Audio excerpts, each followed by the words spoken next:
Page 13, Ragtime Boogie Blues. And when I learn a new piece of music, I have a process I go through, and that's what I use in these videos, so that's what I'm going to do here. I like to look it over. It's 3 pages long. Treble and bass clef. It's got 1 flat in the key signature. We're in the key of F major. Make sure you can do the F major scale and the D minor scale, because it also has 1 flat in the key signature. And 4/4 time, and we're coming in on a pickup beats. So coming in on the and of 3. 3 and. In theory then, there should be the rest of the measure someplace else. And if you look at the bottom of page 15, you'll see a half note and an eighth note.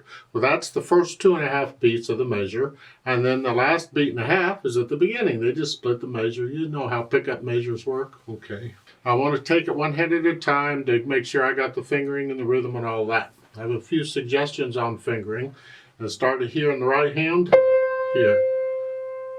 Sort of in this position. I mean, it's here. That's okay. So it's 3 and 4, and it's real slow. And I'm going to connect everything. 4, crossover, rest, 1 and 2 and 3 and. Okay, measures 3 and 4. Watch the rhythm. Just keep the eighth note pulse the same. 1 and 2 and 3 and 4 and 1 and rest and come up and do it again. Measure 11. It's 1 and 2 and 3 and 4 and then you come down here. Measure 12. I like 4 and they got a 3 2. I like 4 2. Whichever, just play it.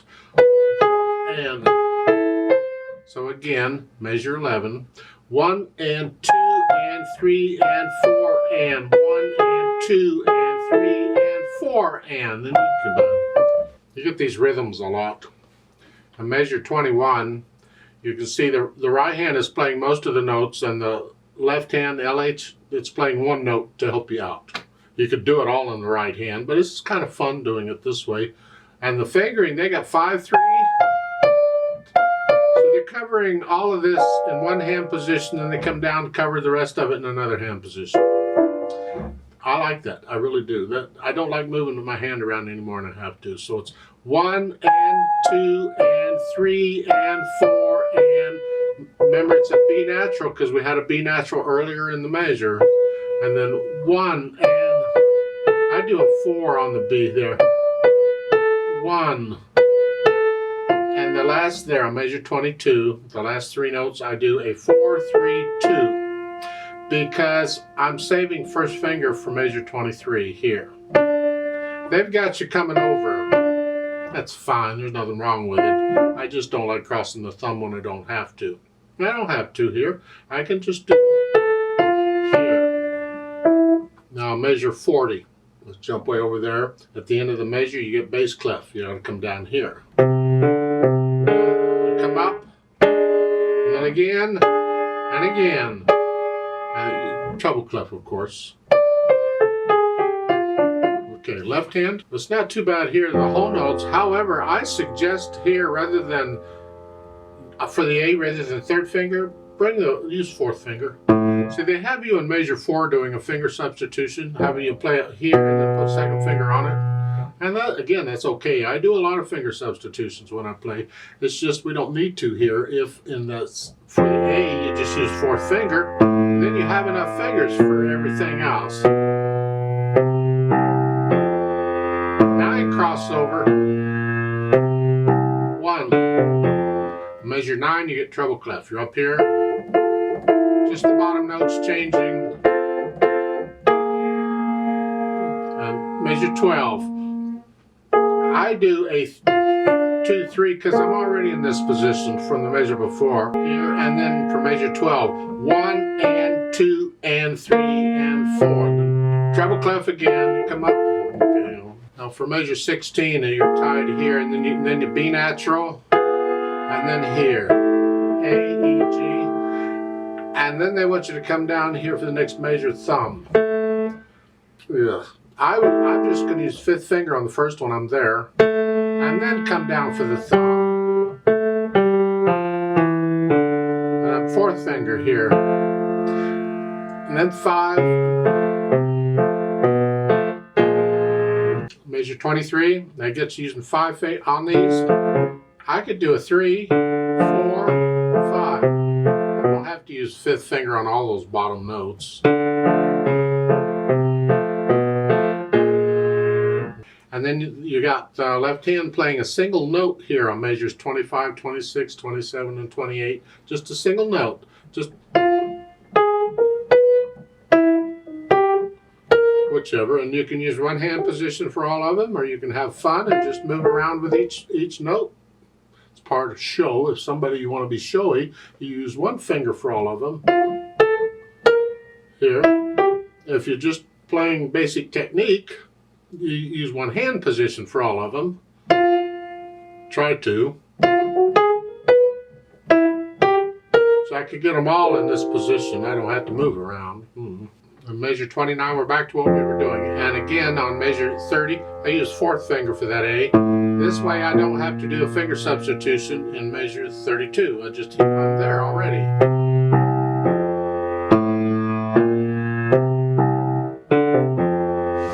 Measure 37, treble clef. I use 4th finger on that. You use 5 if you want, but I'm right there. Bass clef, again, 4th finger. It's just I'm in that position. Why use 5th again? The last measure, that F, has an 8/8 under it, so you just take it down an octave if you have the notes. If you have a short keyboard, just play the lowest F you have. Then I try and put them together, and when I first put the hands together, it's usually a whole new adventure. I don't worry about hesitating or any of that. I just want to know when fingers are working together. So here, it's here, these are the, and then here, and then here.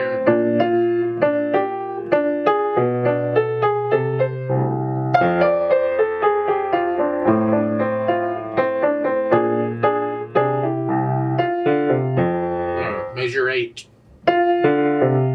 Rest. That stays down. That comes up for a rest. You got to move anyway. And as I play that, I lift that up. So it's 1 and 2 and 3 and. Try and be accurate on when you're releasing these notes. On measure 11 here. Yeah. Now both hands together. And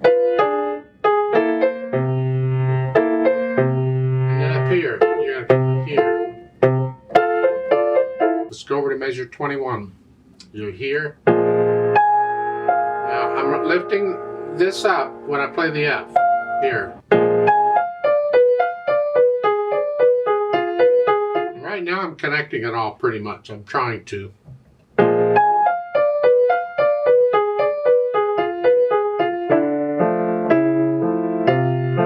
Again. Anyway, you put the hands together. And then I think about the articulation, because right now I've been connecting everything. This way, if I can find a fingering that works legato or lets me connect the fingers, I can usually rely on that fingering to play it, regardless of what the articulation is. But here we got staccatos and things. Connect this.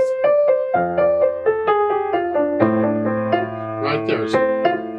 Be careful not to accent that, because a lot of times when we come up, we'll accent.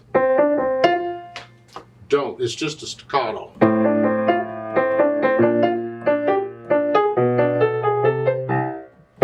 Staccato.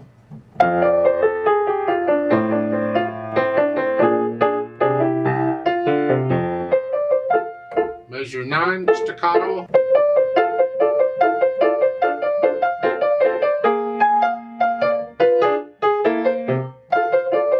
See the staccatos. On measure 21. Here, staccato.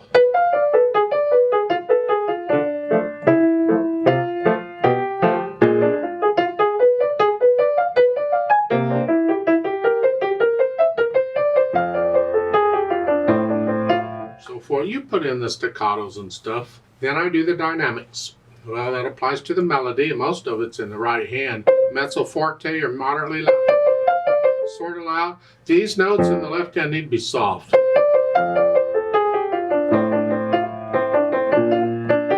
measure 8 going into measure 9, it's loud. And you're staying loud pretty much until measure 19. You come back down. The left hand's been sort of moderately soft to moderately loud. So in measure 19, you get softer as you go down. Go down all the way down to soft in the left hand, because now you're moderately soft in the right hand. Get louder. And measure 23, you're all of a sudden you're moderately soft again. Then at measure 27, you see the crescendo multo. Crescendo means to get louder, and multo means a bunch. Well, if you look over on measure 29, you have a forte. So you're going to go up to forte.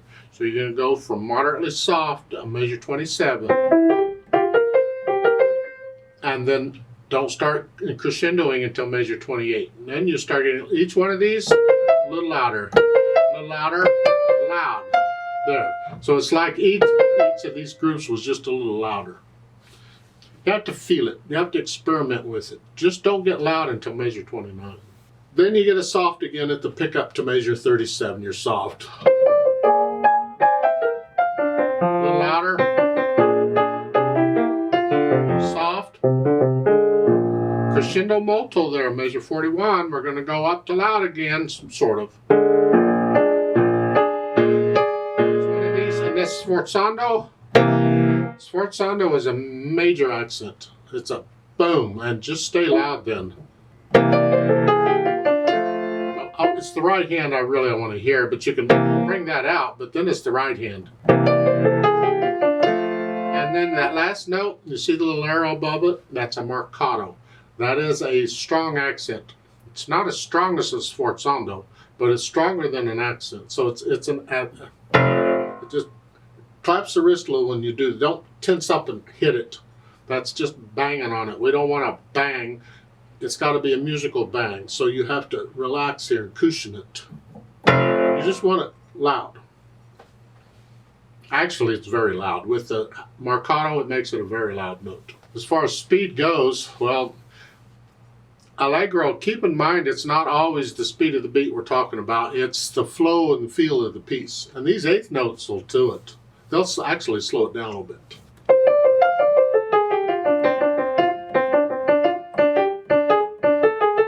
But if I do 1, 2, 3, 4, 1, 2, it's sort of an allegro, isn't it?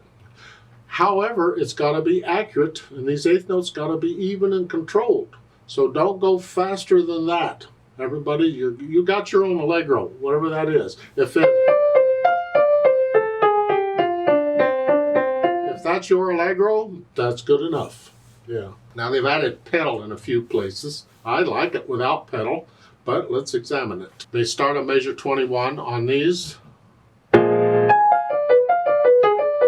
They've added pedal. If you use the pedal in this piece, because it moves so quickly, go ahead and push the pedal down with the note and leave it down. And lift the pedal up as you play, or right after you play the note in measure 23 here. Lift it up. Because we want staccato here. And then again in measure 25, same thing. And then measure 27, change it as you play the note. Here, see? So again, in measure 25. And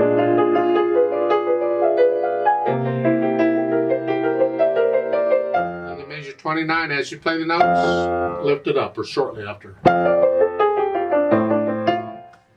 And then at the end, measure 41, you can push it down here right after you play the notes. You're soft here. As you play the sforzando half note, lift it up immediately. No overtones on that one. Just overtones on these. Here.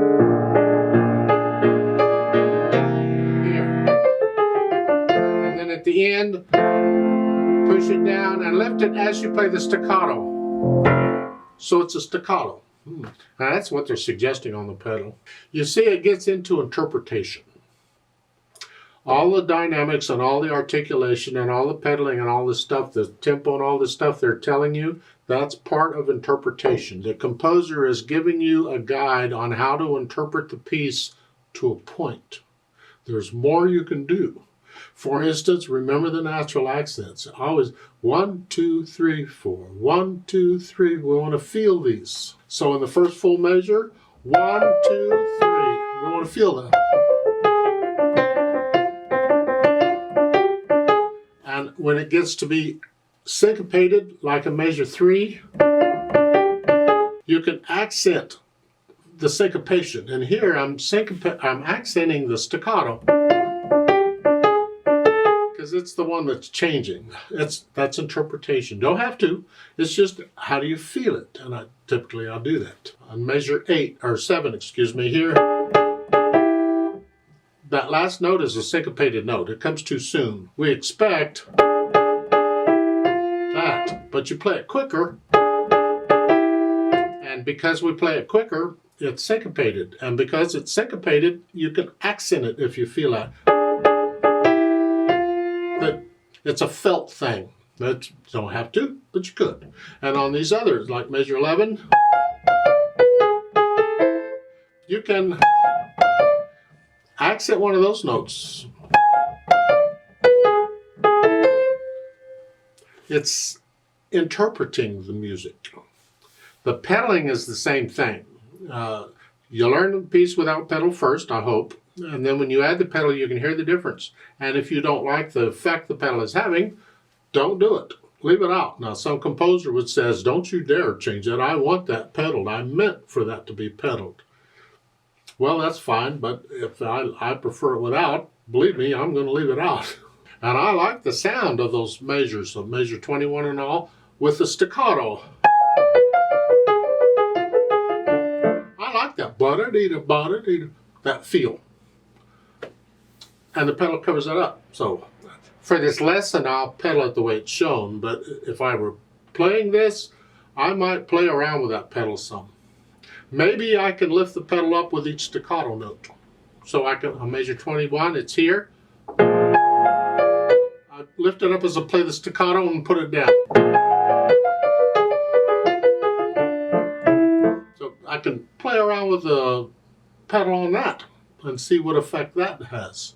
That's interpretation. Now we have to deal with this page turn here because there's different methods for turning a page, and what you don't do is mess up the rhythm. The rhythm has to be a steady rhythm throughout. Page turns are not. Steady rhythm. Ideally, you memorize the piece, or at least memorize page 13. Then you'll have to deal with it. Maybe you get somebody to turn the page for you. That's fine too. I've done that. If you have to do it yourself, then you got to figure out where am I going to turn the page. Well, if there's a place near the page turn that has rests in one of the hands, you can turn the page there, but you may have to memorize a few measures. And that's okay. Not hard to do that, I hope. If there's no rests available, then you may have to leave out notes. Now that's last resort. We don't leave out notes if we can help it. But sometimes you have to, and you have to decide what notes you're going to leave out and how many. Well, how many is as few as possible. How quickly can you turn the page? The notes you leave out, well, you can't leave out melody notes. You got to have those. So maybe on the last measure on page 13, rather than hold that down, you hit it, and as you're doing this in the other hand, you turn the page. You need to have the first measure of the next page memorized, but that way you can do that. Or you use the pedal to help you pedal those measures. And that'll keep that sound going while you're turning the page. You can do that too. There's different ways. So the pedal can help in some cases there too. I'll leave it up to you as to exactly how you're going to go about turning the page.